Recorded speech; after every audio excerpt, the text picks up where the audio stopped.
जिस मूवी को आज मैं एक्सप्लेन करने जा रही हूँ उसका बेसिक पॉइंट ये है कि अगर इंसान को उसकी जिंदगी में उसकी डिजायर के मुताबिक सब कुछ मिलने लग जाए तो ये उसके लिए किसी खतरे से कम नहीं होता, क्योंकि उस इंसान का लालच बढ़ता रहता है और जाहिर है कोई भी चीज हासिल करने के लिए उसे कीमत तो अदा करनी पड़ती है। और अब चलते हैं मूवी की एक्सप्लेनेशन की तरफ। मूवी का मेन कैरेक्टर एक यंग कपल होता है। इसमें लड़की का नाम मैट और लड़की का नाम केट होता है। ये लोग एक छोटी सी सिटी में एक घर ले लेते हैं। मैट जो कि एक आर्टिस्ट होता है जबकि केट एक ट्रांसलेटर होती है, लेकिन वो दोनों इस जॉब को स्किप कर चुके थे और यहाँ पर उन्होंने कुछ न्यू करना। जिस घर में वो लोग शिफ्ट होते हैं उसके आसपास तो कुछ नहीं होता, लेकिन वो घर बहुत बड़ा खूबसूरत होता है। घर को एक्सप्लोर करते हुए मैट को एक अजीबोगरीब किस्म का रूम मिलता और उस रूम के लॉक की चाबी भी उन्हें सामान में मिल जाती है। और जैसे ही वो दोनों उस रूम को ओपन करने जाते हैं घर की सारी लाइट्स खुद ब खुद ब्लिंक होना शुरू हो जाती है और इसके साथ ही लाइट्स ऑफ हो जाती है। अगले दिन ये लोग इलेक्ट्रिशियन को बुलाते हैं और उसे बेसमेंट में लेकर जाते हैं। और जब मैट बेसमेंट में जाता है तब वो काफी शॉक्ड हो जाता है, क्योंकि बेसमेंट वायर से भरा हुआ और यहाँ तक कि कोई भी कॉर्नर ऐसा नहीं था जहाँ पर वायर्स ना हो। और घर के नीचे बिल्कुल सेंटर में एक व्हील होता है जिसमें कुछ लाइट्स जल रही होती है। घर की सारी लाइट्स तो ऑफ होती हैं, लेकिन वो लाइट्स जल रही होती है। इलेक्ट्रिशियन को ये सारा सेटअप काफी अजीब लगता है और इसीलिए वो उनकी कोई भी हेल्प नहीं कर पाता। लेकिन जाते जाते वो मैट को कहता है कि मैं हैरान हूँ कि आपने ये घर खरीदा, क्योंकि बहुत टाइम से ये खाली पड़ा हुआ है। और एक अजीब बात वो बताता है कि अब से पहले जो लोग यहाँ पर रहते थे उनका यहाँ पर मर्डर भी हुआ। ये सुनते ही मैट काफी डर जाता है और वो सोच में पड़ जाता है कि हम एक ऐसे घर में रह रहे हैं जहाँ पर किसी का मर्डर हुआ और जाहिर है उन लोगों के लिए ये काफी डेंजर था। ये सब बातें वो केट से डिस्कस नहीं करता और खुद नेट पर सर्च करता है। तब उसे पता चलता है कि 1975 में एक लड़के ने इस घर में रहने वाले कपल को मार दिया था, लेकिन उन्हें मारने की रीजन आज तक पता नहीं चली और उसके बाद उस लड़के को एक मेंटल असाइलम में भेज दिया गया। इन सब बातों के बाद मैट एक लैंप लेकर अकेला ही इस रूम में बैठा रहता है और वो विश करता है कि काश मेरे पास एक और ड्रिंक की बोतल। और तब उसके पास पड़ा हुआ लैंप ब्लिंक करता है और कुछ देर के लिए लाइट चली जाती है और जब लाइट आती है तब उसके सामने वाइन की एक बोतल पड़ी होती है, जिसे देखकर वो काफी डर जाता है कि ये क्या हुआ। और वो बोतल एग्जैक्टली उसकी बोतल जैसी ही होती है। नेक्स्ट मॉर्निंग जब केट उठती है तब वो देखती है कि घर की सारी लाइट्स ब्लिंक कर रही हैं और वो मैट को देखने के लिए उसी रूम में जाती है। और जब केट उस रूम में जाती है तब वो देखती है कि वो रूम मुख्तलिफ चीजों से भरा हुआ है, जिनमें पेंटिंग्स होती हैं, ड्रेसेस होती हैं और भी अलग तरह की चीजें होती हैं। और तब मैट उसे रियलिटी बताता है कि ये रूम हमें हर वो चीज दे सकता है जिसकी हम विश करें। और मैट केट को भी विश करने को कहता है। इस पर केट कहती है कि मुझे अच्छी सी जॉब दे दो। इस पर मैट उसे समझाता है कि ये रूम कोई चीज देता है, जॉब नहीं दे सकता। किसी थीम की ख्वाहिश करो और फिर तुम्हें वो मिल जाएगी। तब वो पैसों की डिमांड करती है, जिस पर वो लाइट फिर से ब्लिंक होती है और एक कॉर्नर में उन्हें पैसे मिल जाते हैं। पहले तो केट को ये सब कुछ अच्छा नहीं लगता, जिस पर मैट उसे काफी समझाता है, लेकिन इसके बाद उन लोगों को इसके बारे में काफी क्रेज हो जाता है और वो अलग अलग किस्म की ड्रिंक्स मंगवाते हैं, डायमंड्स विश करते हैं, expensive jewellery, expensive dresses wish करते हैं, ड्रग्स पार्टी और ऐसा काफी दिनों तक चलता रहता है। और उन सारे पैसों की वो एक दीवार बना देते हैं। उस रूम से वो लोग काफी कुछ ले चुके होते हैं, काफी खुश होते हैं, काफी एंजॉय कर चुके होते हैं, लेकिन अब उस रूम के इनवैलिड होने का टाइम आ चुका होता है, जिस पर केट काफी परेशान रहने लगती है और मैट उसे फैमिली प्लानिंग के बारे में ट्राई करने का कहता है। लेकिन इस बात पर केट राजी नहीं होती, क्योंकि इससे पहले भी 2 बार उसका मिसकैरेज हो चुका है। इन दोनों में काफी बहस होती है। तब फ्रेश एयर लेने के लिए मैट घर से बाहर चला जाता है और केट उदास होकर घर में ही बैठी रहती है। उसके दिमाग में एक अजीब सा आइडिया आता है और वो उस रूम में जाकर बच्चे की विश कर देती है। इसके बदले में उसे बच्चा मिल भी जाता है। जब मैट घर में आता है और उस बच्चे को रोता हुआ देखकर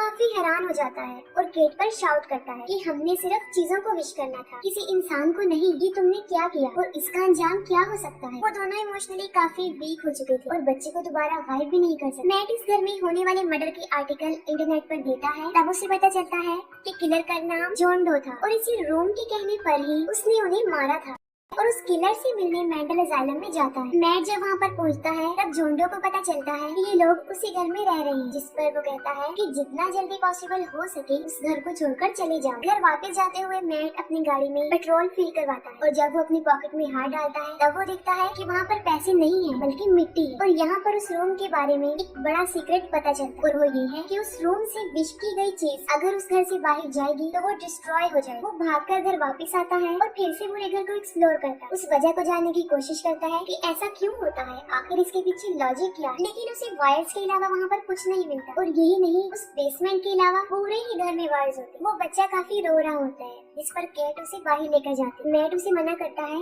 कि उसे बाहर मत लेकर जाओ, लेकिन असल रीजन नहीं बताता। लेकिन इसके बावजूद भी वो उस घर से बाहर चली जाती है और जैसे ही वो बाहर जाती है बच्चा जोर जोर से रोना शुरू कर देता है। उसके कलर भी चेंज होना शुरू हो जाते हैं। कुछ देर के बाद बच्चे के रोने की आवाज तो बंद हो जाती है, लेकिन केट जोर जोर से चिल्ला रही होती है, जो कि मैट को बुला रही होती है। तब मैट उन दोनों को अंदर लेकर आता है और तब हम एक बड़ी अजीब चीज देखते हैं कि उनका वो छोटा सा बच्चा अब वो छोटा बच्चा नहीं रहा था, बल्कि वो तकरीबन 7-8 साल का लड़का बन चुका था। और फिर हमें पता चलता है कि अगर कोई जिंदा चीजें वो रूम देगा, अगर वो उस घर से बाहर जाएंगी तो उनकी उम्र आहिस्ता आहिस्ता बढ़ती जाएगी और एज इंक्रीज होने की वजह से वो बूढ़ा हो जाएगा और मर जाएगा। और यही वजह है कि उसे अंदर रखना पड़ना था। जब ये सब कुछ केट को पता चलता है तब वो काफी शॉक्ड हो जाती है, लेकिन तब तक वो बच्चे को एक्सेप्ट कर चुकी होती है। और तब के बाद उन दोनों हस्बैंड वाइफ में रिलेशन कुछ अच्छा नहीं होता, यहाँ तक कि सेपरेट रूम में रहने लग जाते। केट अपने बच्चे शेन को ही अपना सब कुछ समझ चुकी और मैट अपने रूम में ब्लैक एंड व्हाइट कलर करता था। शेन देखने में, रहने सहने में बाकी बच्चों जैसा ही होता है, लेकिन उसका बाहर जाना अलाउ नहीं होता। और शेन को लेकर उन दोनों में काफी क्लैश रहता था। एक दिन उन दोनों के झगड़े की वजह से शेन सारी रात सोता नहीं है, वो उस पूरे घर में ही घूमता रहता है और घर में घूमते फिरते वो उस बेसमेंट में चला जाता है और उन वायर्स उस व्हील के पास पहुंच जाता है और आहिस्ता आहिस्ता उसके सामने सब कुछ एक्सपोज होना शुरू हो जाता है और वो उस रूम में भी चला जाता है। तब उसे उसका सीक्रेट पता चलता है कि वो इस दुनिया में कैसे है और उसे ये भी पता चल जाता है कि उसके पास काफी पावर्स भी है। तो फिर अगले दिन शेन अपने इमेजिनेशन से उस रूम को बहुत बड़ा गार्डन बना देता है, जहाँ पर बहुत सारे ट्रीज होते हैं, आइस भी होती है, जिसका वो स्नोमैन बना देता है। केट जो कि इस बच्चे के साथ खुश होती है क्योंकि वो उसे अपना बच्चा समझकर उसे पाल रही होती है, लेकिन मैट इन सब से खुश नहीं होता और उसे रियलाइज होता है कि इस बच्चे के पास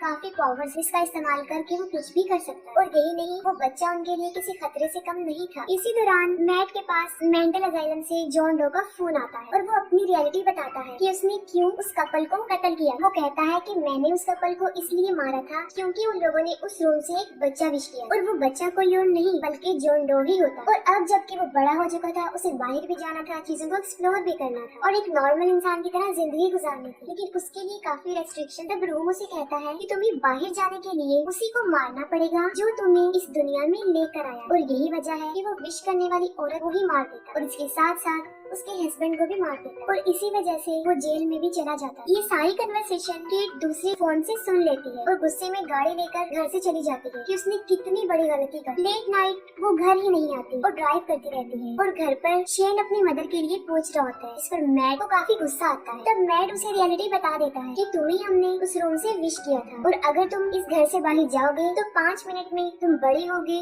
और बूढ़े होकर मर जाओगे। और तब वो उसे घसीटते हुए जानबूझकर दरवाजे के पास लेकर आता है, लेकिन फिर उसे इस बात का एहसास होता है कि जो भी है तो वो एक बच्चा ही, जिस पर वो उस बच्चे से सॉरी कहता है और उसे एक स्टोरी सुनाता है और वो बिल्कुल ऐसे ही हो जाते हैं जैसे बाप और बेटा। और जब आधी रात को केट घर वापस आती है तब वो उन दोनों को साथ देखकर काफी खुश हो जाती है कि आफ्टर ऑल मैट ने उस बच्चे को एक्सेप्ट तो किया। फिर मैट की आँख खुल जाती है और वो दोनों रूम में अकेले होते हैं और शेन उन दोनों को दरवाजे के बाहर से देख लेता है और वो अपने दिल में अपनी मदर के लिए एक अट्रैक्शन को फील करता है और उसे सारी रियलिटी भी पता चल जाती है। और अगले दिन जब वो घर से बाहर जाता है और जब अंदर वापस आता है तो एक 17-18 साल का लड़का बन चुका होता है और अंदर आकर वो मैट को मारने की कोशिश करता है। इस दौरान केट को चोट लग जाती है और वो बेहोश हो जाती है। जब केट होश में आती है तब मैट उसे बताता है कि हम दोनों के दरमियान फाइट हुई थी और इसी दौरान वो मर गया। और ये सुनकर वो दोनों काफी दुखी हो जाते हैं कि कुछ दिनों के लिए हमें एक बच्चा मिला था और वो चला गया है। तब केट उसे कहती है कि मैं इस जगह पर रहना नहीं चाहती, मैं यहाँ से जाना चाहता। तब मैट उसे कहता है कि हमारे पास पैसे नहीं है और सबसे बड़ी बात ये कि यहाँ पर हमें सरवाइव करने के लिए सब कुछ मिल सकता है और हमें ये जगह छोड़नी नहीं चाहिए। केट को एहसास होता है कि मैट का बिहेवियर बदलता जा रहा है और वो काफी अजीब होता जा रहा है और देखते ही देखते वो उसके साथ जबरदस्ती करने लगता है। और तब पता चलता है कि वो मैट नहीं है, वो शेन है जो कि एक मैन बन चुका। शेन जो कि अपनी पावर्स के बारे में जानता था और वो मैट इसलिए बना था क्योंकि केट के लिए उसके दिल में इमोशंस बढ़ते ही जा रहे। फिर शेन